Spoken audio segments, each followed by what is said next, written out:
Okay, thank you. We are back. It's Hamid already, and here is Pretoria. We are live from South Africa Embassy of Iran. Now with me, I have Comrade Sisa Kelana, if I'm right, a political activist, a member of parliament from 2004 to 2014, and has also been involved in several task forces, including the formulation of policy on international relation task team, let alone his business fields and backgrounds. Comrade Sisa, you are a great friend of Iran. We know you well.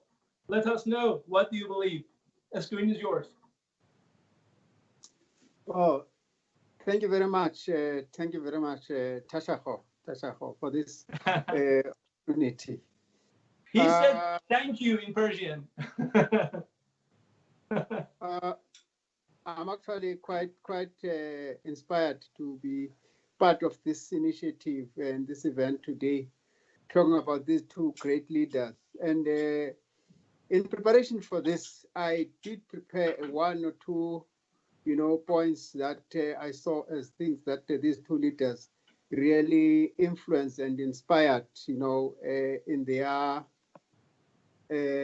period as leaders, in these two countries who, without any doubt, we know that they've gone through turbulence and pain, struggling and fighting for their freedoms, against oppression and exploitation.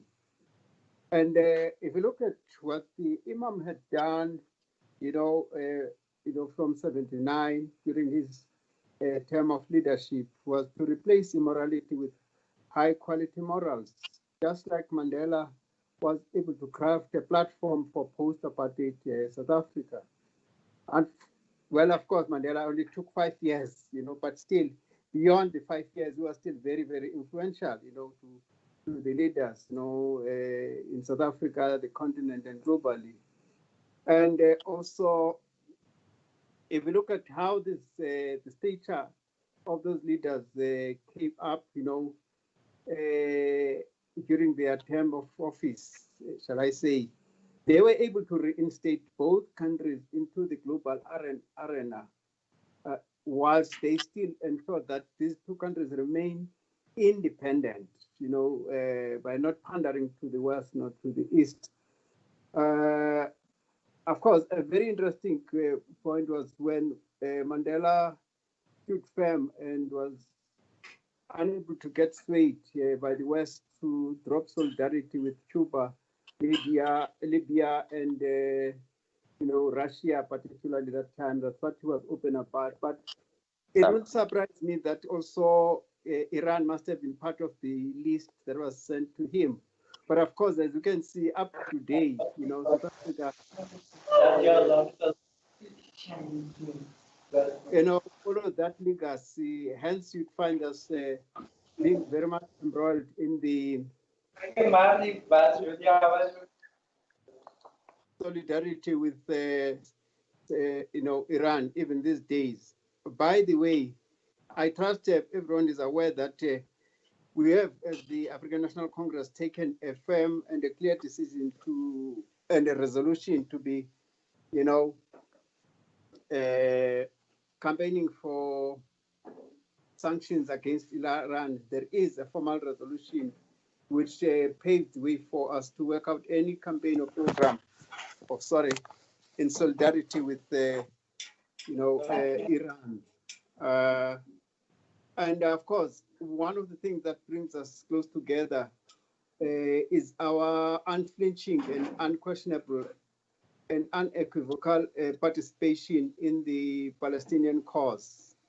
And of course, I would eat a lot of time of this August occasion to go to what these two leaders have done. In fact, about 2 years ago, we even tried to get the Al-Quds Day off the ground here in South Africa, which we know that was the influence of the Imam. We haven't done that, our homework, I must confess, but rest assured, in future, we will master it and have an annual Al-Quds celebration. And I did not tell you how Madiba was very, very firm and how he influenced us to maintain our resolute support for the Palestinian cause. I think, look, I can go on and on and on, drawing lessons and similarities as to how these leaders, not only Poor did they internet connection. lead their own countries during times of turbulence and instabilities, because in any country, once the liberation movements take over, there's always a period of instability and turbulence and uncertainty. And this is exactly the time when the two great leaders, took the reins, but they were able to go through and leave a legacy which we still are proud of, up to today. Two countries led by freedom fighters who not only influenced their own nations, but they influenced their region, their continents, and quoted even globally. Look, I would go on and on, but I respect time, and my apologies for coming late. I didn't know where to press the button and get into the interview, but I'm in now. Thank you, comrade. Really appreciate it. We know that you have so many things, that deep background of you in the revolutionary areas. We all enjoyed that things. Thank you so much. In next programs, of course, we will have you. And I think the dinner is ready. You can go for it. Thank you so much, comrade.